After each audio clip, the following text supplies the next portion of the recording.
열흘 남은 힘 빠진 정부는 영토 문제에 단호한데 이제 막 시작하려는 차기 정부는 왜 이러는 걸까요? 오늘 뉴시스에 올라온 기사인데 기가 막혀서 말이 안 나옵니다. 제가 이전 영상에서 이런 말씀을 드린 적이 있습니다. 위정자와 권력을 가진 자들이 하지 않아야 하는 것이 주객전도라고 목적이 불분명해지는 경우를 말했습니다. 대한민국 대표단이 미국을 가든지 일본을 가든지 어느 나라를 가든지 결국 목적은 한 가지로 귀결됩니다. 능력이 따라주지 못해 국가 위상을 드높이지는 못할 망정. 국가의 위상이 손상받지 않는 최소한의 대응을 하면서 국익을 취하는 것입니다. 모든 나라에서 가장 민감해하는 것이 있습니다. 그것은 다름 아닌 영토와 주권 문제입니다. 뉴시스가 전하는 상케이 신문 기사를 인용하면 독도에서 우리 정부가 정밀 측량하는 사업을 거론하면서 일본 정부의 입장과 다르다며 일본 정부는 사업의 중단과 항의를 했다고 합니다. 임기가 열흘 남짓인 우리 문재인 정부는 어떻게 대응했을까요? 어차피 힘이 빠지고 영향력이 약해졌으니 침묵했을까요? 우리 외교부는 일본 측이 항의와 중단을 해오자마자 개소리하지 말고 정신 차리라고 말했다고 하죠. 같은 말을 면전에서 들은 사람들이 있는데 당선인이 보낸 한일 정책협의 대표단입니다. 당선인이 친서를 들려보냈으니 사실상 특사단인데 이들은 같은 이야기를 듣고 어떤 반응을 했을까요? 26일에 후미오 기시다 일본 총리를 만나 친서를 전달했다고 하죠. 기시다를 만나기 전에 독도에 관한 이야기를 협의단은 들었습니다. 그럼에도 협의단이 별탈 없이 기시다를 만나고 상케이가 한일 정책협의 대표단 반응을 거론하지 않은 기사를 냈다는 것은 독도 이야기를 들으면서 아무런 의견도 말하지 않았거나 일본에 동조했거나 당선인과 의논해 보겠다 답했다는 것입니다. 일본과 갈등을 줄이고 가까워지려 노력하는 목적이 국익에 저해된다 판단해서 아닌가요? 국익의 정점은 영토 보전과 주권 수호입니다. 방문하는 상대국에서 이것을 위협하면 그건 아니지라고 지극히 당연하게 반응해야 하는데 일본과 가까워져야 한다는 강박관념에 사로잡혀 있다 보니 주객이 전도되어 만남이 목적화되고 본래의 목적인 국익은 뒷전이 된 것입니다. 분명하게 항의하거나 반론하지 않으면 외교에선 받아들였다라고 판단합니다. 윤석열 당선인이 얼마 전에 미국으로 대표단을 보냈습니다. 거룩하신 친서를 가슴에 간직하고 보무도 당당하게 미국으로 대표단이 갔습니다. 왜 갔는지는 알겠지만 뭘 했는지는 도무지 말을 하지 않으니 미스테리로 남았지만 다녀와서 성과가 이랬다느니 저랬다느니 말이 없는 걸 보면 알아서 긴다고 열심히 홍보했으니 당연히 환영해 주겠지 생각하고 갔는데 알아서 기는 이들의 미국이 정력을 낭비한 예가 없다는 걸 몰랐었던 모양입니다. 아마 양해를 구하는 전화는 한 통화 해줬을 겁니다. 변비가 심해서 곤란하다거나 날씨가 우중충해서 만나기 어렵다거나 요즘 갱년기여서 민감해서 그렇다거나 설명을 했겠지요. 그런 전화를 해준 것만으로 감지덕지 했는지는 알 수가 없지만 본래 어장 관리는 번지르한 말로 하는 것이니까요. 아무튼 당선인이 보낸 특사단이 미국으로 출발했습니다. 남보란 듯이 국무부나 국방부를 방문하고 여차하면 백악관까지 가서 윤석열 당선인의 친서를 전달하고 대통령 취임을 축하해 주십사 해보려고 했는데 국방부도 국무부도 쳐다보지 않고 정부 부처 어느 곳도 만나지 못했습니다. 중요한 것은 미국을 방문한 이들이 일개 의원들이 아니고 미국이 그렇게 열심히 외쳐대었던 혈맹이고 동맹이면서 인도 태평양 정책에서 핵심 축이라 치켜세워 주었던 나라, 미국이 반드시 지켜준다는 그 나라에서 온 매우 중요한 사람들이고 더구나 이 사람들은 대한민국 차기 대통령이 손수 특사라는 이름까지 붙여서 친서까지 들려보낸 사람들이라는 것입니다.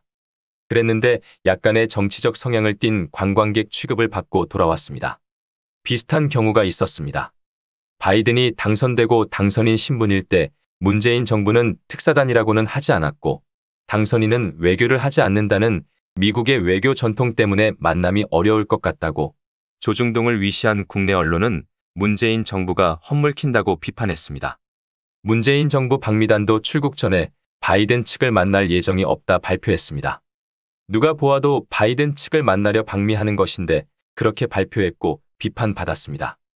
결과를 보면 지금 전 현직에 있는 주요 인사 대부분을 만나고 왔습니다. 바이든 측은 미국의 외교 전통을 깨고 문재인 정부 방미단을 만나 한반도 문제를 협의했고 중국과 일본 문제, 기후 문제, 코로나 문제까지 폭넓게 의견을 나누었습니다. 당선인 신분으로 자칫 비난받을 수 있고 시작도 하기 전에 언론으로부터 또 막말로 트럼프로부터 공격을 받아 공경에 처할 수 있었지만 외교적 금기를 깨고 바이든 측은 한국 대표단을 만났습니다. 만남 후엔 굳이 숨기려고 하지도 않았습니다. 제가 이렇게 비교해 드리니 비교가 제법 되지요.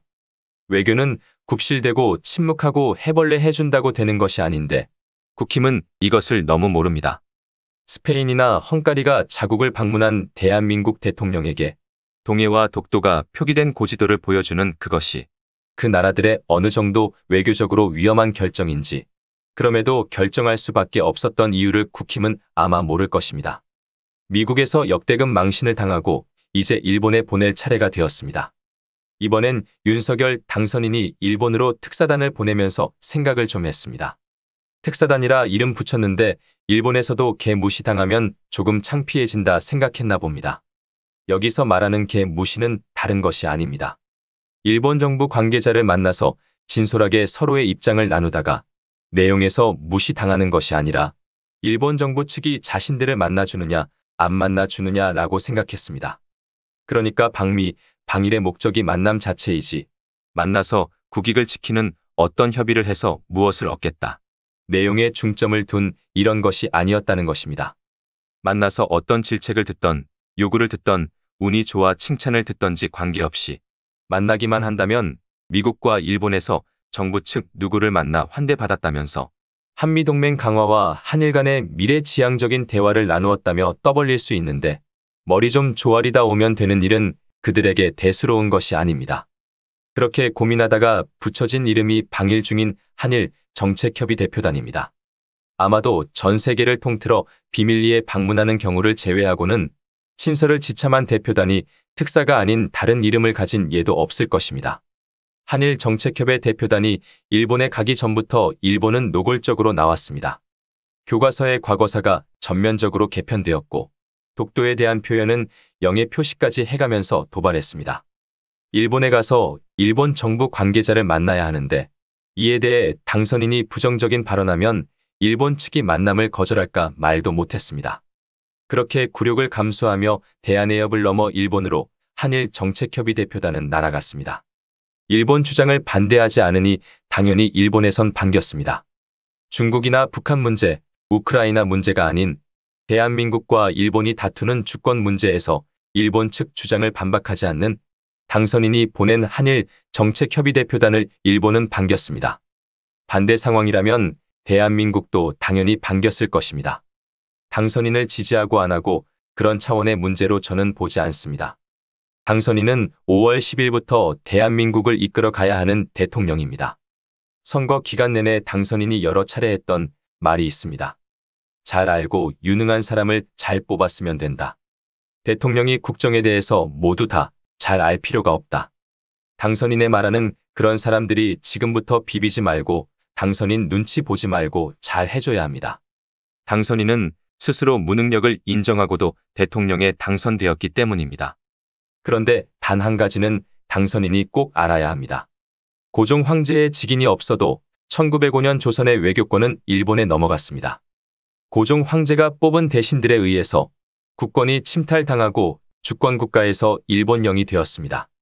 27일 산케이 신문이 보도한 내용에 따르면 일본 정부는 외교 경로를 통해 한국 정부의 독도에 대한 계획이 일본의 입장과 맞지 않는다며 한국 정부에 항의하고 중단을 강력히 요구했다고 신문은 전했습니다.